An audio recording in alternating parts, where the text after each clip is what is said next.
ನಮ್ಮನ್ನು ಕತ್ತಲೆಯೊಳಗಿಂದ ಕರೆದು ತನ್ನ ಆಶ್ಚರ್ಯಕರವಾದ ಬೆಳಕಿನಲ್ಲಿ ಸೇರಿಸಿದಂಥ ನಮ್ಮ ಕರ್ತನೂ ಒಡೆಯನೂ ಆಗಿರುವ ಯೇಸು ಕ್ರಿಸ್ತನ ಅತಿಶಯವಾದ ನಾಮದಲ್ಲಿ ತಂದೆಯಾದ ದೇವರಿಗೆ ಸ್ತೋತ್ರ ಕೊಂಡಾಟಗಳನ್ನು ಸಲ್ಲಿಸುತ್ತಾ ಈ ದಿನದ ವಾಕ್ಯ ಧ್ಯಾನಕ್ಕೆ ನಿಮ್ಮೆಲ್ಲರನ್ನೂ ಪ್ರೀತಿಯಿಂದ ಸ್ವಾಗತಿಸುತ್ತೇನೆ.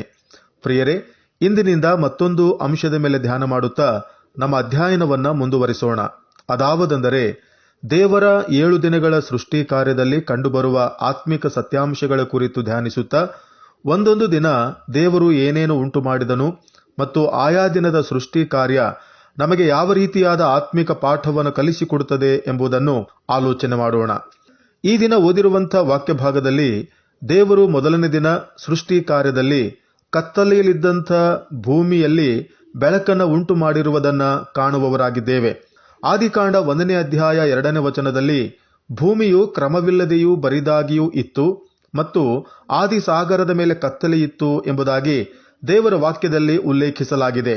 ಹಾಗಾದರೆ ಯಾಕೆ ಭೂಮಿ ಕ್ರಮವಿಲ್ಲದೆಯೂ ಬರಿದಾಗಿಯೂ ಇತ್ತು ಮತ್ತು ಯಾಕೆ ಕತ್ತಲೆ ಭೂಮಿಯನ್ನು ಆವರಿಸಿಕೊಂಡಿತ್ತು? ದೇವರು ಕ್ರಮವಿಲ್ಲದ ಬರಿದಾದ ಕತ್ತಲೆಯಿಂದ ಆವರಿಸಲ್ಪಟ್ಟಂಥ ಭೂಮಿಯನ್ನು ಉಂಟು ಮಾಡಿದನ? ಖಂಡಿತವಾಗಿಯೂ ಇಲ್ಲ. ಯಾಕಂದರೆ ನಮ್ಮ ದೇವರು ಕ್ರಮವುಳ್ಳ ದೇವರು. ಆತನು ಎಲ್ಲವನ್ನೂ ಕ್ರಮವಾಗಿ ಅಂದವಾಗಿ ಉಂಟು ಮಾಡಿದನು. ಹಾಗಾದರೆ ಯಾಕೆ ಭೂಮಿ ಕ್ರಮ ತಪ್ಪಿ ಕತ್ತಲೆ ಆವರಿಸಿಕೊಂಡಿತು ಎಂಬುದಾಗಿ ಒಂದು ವೇಳೆ ನಾವು ಆಲೋಚನೆ ಮಾಡುವುದಾದರೆ ಇದರ ವಿಷಯದಲ್ಲಿ ಬಹಳಷ್ಟು ಸತ್ಯವೇದ ಪಂಡಿತರು ಅಭಿಪ್ರಾಯ ಪಡುವುದೇನೆಂದರೆ, ಯಾವಾಗ ಸೈತಾನನು ಮತ್ತು ಅವನ ದೂತರು ಪರಲೋಕದಿಂದ ತಳ್ಳಲ್ಪಟ್ಟರೋ ಆಗ ಅವರ ಪತನದಿಂದ ಭೂಮಿ ಕಂಪಿಸಿ ಕ್ರಮ ತಪ್ಪಿ ಬರಿದಾಗಿ ಹೋಗಿ ಕತ್ತಲೆಯಿಂದ ಆವರಿಸಲ್ಪಟ್ಟಿತು ಎಂಬುದಾಗಿ ಅಭಿಪ್ರಾಯ ಪಡುತ್ತಾರೆ. ಇದಕ್ಕೆ ಆಧಾರವೆಂಬಂತೆ ಯೆಶಾಯ ಪ್ರವಾದನೆ ಗ್ರಂಥ 14ನೇ ಅಧ್ಯಾಯ ಹಾಗೂ ಯೆಹೆಜ್ಕೇಲ ಪ್ರವಾದನೆ ಗ್ರಂಥ 28ನೇ ಅಧ್ಯಾಯವನ್ನು ಉಲ್ಲೇಖ ಮಾಡುತ್ತಾರೆ. ಪ್ರಿಯರೇ, ಯಾವಾಗ ಸೈತಾನನು ಮತ್ತು ಅವನ ದೂತರು ಪರಲೋಕದಿಂದ ತಳ್ಳಲ್ಪಟ್ಟರೋ ಆಗ ಈ ಭೂಮಿ ಕ್ರಮವಿಲ್ಲದೆಯೂ ಬರಿದಾಗಿಯೂ ಹೋಯಿತು ಮತ್ತು ಕತ್ತಲೆ ಭೂಮಿಯನ್ನು ಆವರಿಸಿಕೊಂಡಿತು. ಪರಲೋಕದಿಂದ ಪತನಗೊಂಡಂತ ಈ ಸೈತಾನನು ಯಾವಾಗ ಏದೇನು ತೋಟದಲ್ಲಿ ಇದ್ದಂಥ ಆದಾಮ ಹವ್ವಳ ಜೀವಿತದಲ್ಲಿ ಪ್ರವೇಶಿಸಿದನೋ ಆಗ ಮಾನವರ ಜೀವಿತವೂ ಕೂಡ ಕ್ರಮ ತಪ್ಪಿ ಬರಿದಾಗಿ ಹೋಯಿತು. ಆತ್ಮೀಕವಾದ ಕತ್ತಲೆ ಮಾನವರನ್ನು ಆವರಿಸಿಕೊಂಡಿತು. ಮೊದಲನೇ ದಿನದ ಸೃಷ್ಟಿ ಕಾರ್ಯದಲ್ಲಿ ದೇವರು ಕತ್ತಲೆಯಿಂದ ತುಂಬಿದ ಸೃಷ್ಟಿಯಲ್ಲಿ ಹೇಗೆ ಬೆಳಕನ್ನು ಉಂಟು ಮಾಡಿದನೋ ಅದೇ ಪ್ರಕಾರ ಆತ್ಮೀಕವಾದ ಕತ್ತಲೆಯಲ್ಲಿ ಮುಳುಗಿ ಹೋದಂಥ ಮಾನವರ ಜೀವಿತದಲ್ಲಿ ಆತ್ಮೀಕವಾದ ಬೆಳಕನ್ನು ಉಂಟು ಮಾಡುವುದಕ್ಕಾಗಿಯೇ ನಮ್ಮ ಕರ್ತನಾದ ಯೇಸು ಕ್ರಿಸ್ತನು ಈ ಲೋಕಕ್ಕೆ ಬೆಳಕಾಗಿ ಬಂದನು. ನನ್ನನ್ನು ನಂಬುವವನು ಒಬ್ಬನಾದರೂ ಕತ್ತಲೆಯಲ್ಲಿ ಇರಬಾರದೆಂದು ನಾನು ಲೋಕಕ್ಕೆ ಬೆಳಕಾಗಿ ಬಂದಿದ್ದೇನೆ ಎಂಬುದಾಗಿ ಯೋಹಾನನು ಬರೆದ ಸುವಾರ್ತೆ 12ನೇ ಅಧ್ಯಾಯ 46ನೇ ವಚನದಲ್ಲಿ ನಮ್ಮ ಕರ್ತನಾದ ಯೇಸು ಕ್ರಿಸ್ತನು ತಿಳಿಸಿರುವನು. ಪ್ರಿಯರೇ, ಸೈತಾನನು ಮಾನವರ ಜೀವಿತದಲ್ಲಿ ಪ್ರವೇಶಿಸಿದ್ದರಿಂದ ಮಾನವರ ಜೀವಿತದಲ್ಲಿ ಮುಖ್ಯವಾಗಿ 5 ರೀತಿಯಾದ ಕತ್ತಲೆಗಳು ಉಂಟಾದವು. ಮೊದಲನೇದಾಗಿ ಪಾಪವೆಂಬ ಕತ್ತಲೆ. ಜ್ಞಾನೋಕ್ತಿಗಳ ಪುಸ್ತಕ 4ನೇ ಅಧ್ಯಾಯ 18-19ನೇ ವಚನದಲ್ಲಿ ಗಮನಿಸುವುದಾದರೆ, ನೀತಿವಂತನ ಮಾರ್ಗ ಮಧ್ಯಾಹ್ನದ ಬೆಳಕಿನಂತಿರುವುದು ಮತ್ತು ದುಷ್ಟನ ಅಥವಾ ಪಾಪಾತ್ಮನ ಮಾರ್ಗ ഇരുಳಿನ ಕತ್ತಲಿನಂತಿರುವುದು ಎಂಬುದಾಗಿ ದೇವರ ವಾಕ್ಯ ಮಾತಾಡುತ್ತಾ ಪಾಪಮಯವಾದ ಜೀವಿತವನ್ನು ಕತ್ತಲೆಗೆ ಹೋಲಿಸಲಾಗಿದೆ. ಇನ್ನು ಎರಡನೇದಾಗಿ ಅಜ್ಞಾನವೆಂಬ ಕತ್ತಲೆ.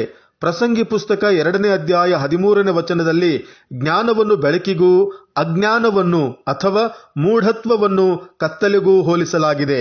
ಸತ್ಯ ದೇವರಾದಂಥ ಯೆಹೋವನನ್ನು ಬಿಟ್ಟು ಸೃಷ್ಟಿ ವಸ್ತುಗಳನ್ನು ಪೂಜಿಸುವಂತ, ವಿಗ್ರಹಾರಾಧನೆ ಮಾಡುವಂತ ಮತ್ತು ಲೋಕದ ಸಂಗತಿಗಳನ್ನು ಪ್ರೀತಿಸುವಂತ ಈ ಎಲ್ಲ ಸಂಗತಿಗಳನ್ನ ಅಜ್ಞಾನಕ್ಕೆ ಹೋಲಿಸಲಾಗಿದೆ ಎಂಬುದಾಗಿ ದೇವರ ವಾಕ್ಯದಲ್ಲಿ ಉಲ್ಲೇಖಿಸಲಾಗಿದೆ. ಇನ್ನು ಮೂರನೇದಾಗಿ ಸುಳ್ಳು ಎಂಬ ಕತ್ತಲೆ. 1 ಯೋಹಾನ 1ನೇ ಅಧ್ಯಾಯ 6ನೇ ವಚನದಲ್ಲಿ ಗಮನಿಸುವುದಾದರೆ, ಸುಳ್ಳನ್ನು ಹಿಂಬಾಲಿಸುವವನು ಕತ್ತಲೆಯಲ್ಲಿದ್ದಾನೆ, ಕತ್ತಲೆಯಲ್ಲಿ ನಡೆಯುವವನಾಗಿದ್ದಾನೆ ಎಂಬುದಾಗಿ ದೇವರ ವಾಕ್ಯ ತಿಳಿಸುವಂತದಾಗಿದೆ. ಮತ್ತು ಸುಳ್ಳಿಗೆ ಮೂಲ ಕಾರಣನು ಸೈತಾನನು ಎಂಬುದಾಗಿ ಯೋಹಾನನು ಬರೆದ ಸುವಾರ್ತೆ 8ನೇ ಅಧ್ಯಾಯ 44-45ನೇ ವಚನದಲ್ಲಿ ಉಲ್ಲೇಖಿಸಿರುವಂಥದನ್ನ ಗಮನಿಸುವಂತವರಾಗಿದ್ದೇವೆ. ಹಾಗೂ 4ನೇದಾಗಿ ಶ್ರಮೆ ಸಂಕಟಗಳು ಎಂಬ ಕತ್ತಲೆ. ಕೀರ್ತನೆ 23:4ನೇ ವಚನದಲ್ಲಿ ಕಾಣುವವರಾಗಿದ್ದೇವೆ.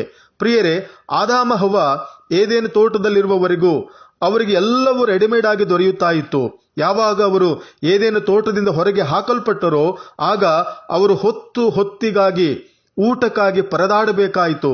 ಆಹಾರದ ಸಮಸ್ಯೆ, ಕ್ರೂರ ಮೃಗಗಳ ಸಮಸ್ಯೆ, ಸೃಷ್ಟಿ ಅವರಿಗೆ ವಿರೋಧವಾಗಿ ನಿಂತಿರುವಂಥದ್ದನ್ನು ಕೂಡ ಕಾಣುವಂತವರಾಗಿದ್ದೇವೆ.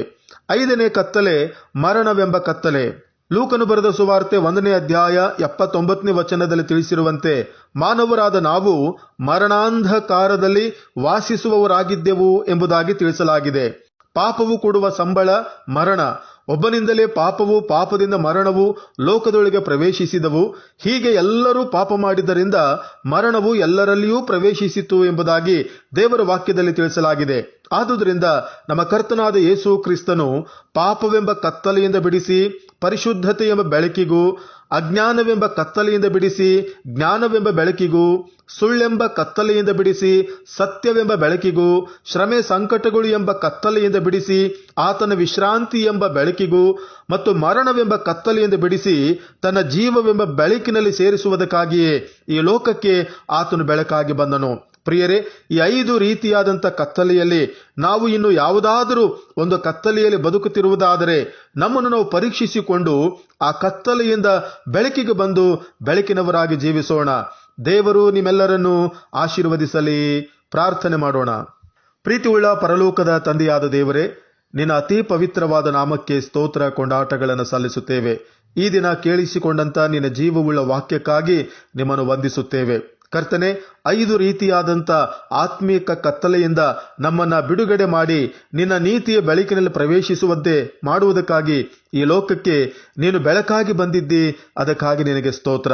ಈ ವಾಕ್ಯಗಳನ್ನು ಕೇಳಿಸಿಕೊಳ್ತಿರುವಂತ ಪ್ರಿಯರಲ್ಲಿ ಯಾರಾದರೂ ಈ 5 ರೀತಿಯ ಕತ್ತಲೆಯಲ್ಲಿ ಯಾವುದಾದ್ರೂ ಒಂದು ಕತ್ತಲೆಯಲ್ಲಿ ಜೀವಿಸುತ್ತಿರುವುದೇ ಆದರೆ ಹಿಂದೆ ಈ ವಾಕ್ಯಗಳ ಮೂಲಕವಾಗಿ ಆಶೀರ್ವದಿಸಲ್ಪಟ್ಟು ಕತ್ತಲೆಯಿಂದ ಬೆಳಕಿಗೆ ಬಂದು ಬೆಳಕಿನವರಾಗಿ ಜೀವಿಸುವುದಕ್ಕೆ ಬೇಕಾದಂಥ ಸಹಾಯವನ್ನ ಅನುಗ್ರಹ ಮಾಡು.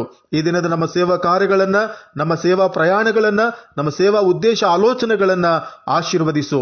ಈ ವಾಕ್ಯಗಳನ್ನು ಕೇಳಿಸಿಕೊಳ್ಳುತ್ತಿರುವಂತ ಪ್ರತಿಯೊಬ್ಬೊಬ್ಬರನ್ನ ಆತ್ಮಿಕವಾಗಿ, ಭೌತಿಕವಾಗಿ ಸಕಲ ವಿಧವಾಗಿ ಆಶೀರ್ವದಿಸಿ ನಿನ್ನ ಕೃಪೆಯಿಂದ ತುಂಬಿಸಿ ಮುನ್ನಡೆಸು. ಪ್ರಾರ್ಥನೆ ಕೇಳಿದಕ್ಕಾಗಿ ಸ್ತೋತ್ರ. ಯೇಸುವಿನ ನಾಮದಲ್ಲಿ ಬೇಡಿದ್ದೇವೆ ಕರ್ತನೇ, ಆಮೇನ್.